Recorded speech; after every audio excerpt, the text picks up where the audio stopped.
হাদি হত্যার হয়নি বিচার, কেটে গেছে ৩০টি দিন।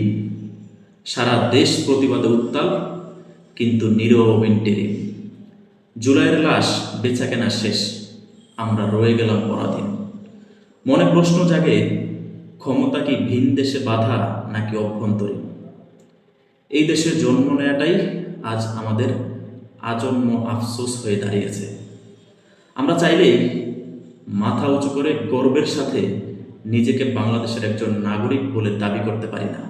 লজ্জায় মাথা নিচু হয়ে আসে। একটা জাতি বছরের পর বছর অত্যাচার নিপীড়ন স্বীকার করতে করতে তাদের বুকের তাজা রক্ত ঢেলে দিয়ে নতুন একটা বাংলাদেশ দেখতে চাইল, অথচ সেই রক্তের উপর দাঁড়িয়ে যে সরকার গঠিত হয়েছে, সেই সরকার নতুন একটা বাংলাদেশ গঠনের সেই রাস্তাটা তৈরি করে দিয়ে যেতে পারল না। বিচারহীনতার যেই দীর্ঘ সংস্কৃতি এই দেশে তৈরি হয়েছে, সেই সংস্কৃতি এই সরকার বন্ধ করতে পারল না। এর চেয়ে আফসোসের আর কী বা হতে পারে আমাদের জন্য? তবুও আজ আবারও হাদি হত্যার বিচার চাইতে আসলাম। আমার ভাইয়ের হত্যার বিচার এই বাংলার মাটিতে এই সরকারের আমলে আমরা দেখে যেতে চাই।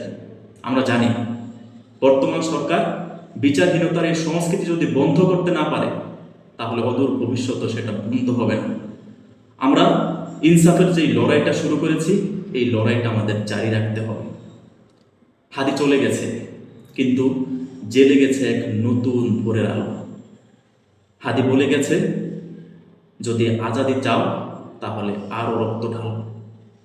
আমরা হাদির দেখানো সেই পথ থেকে এক চুলও সরে দাঁড়াবো না।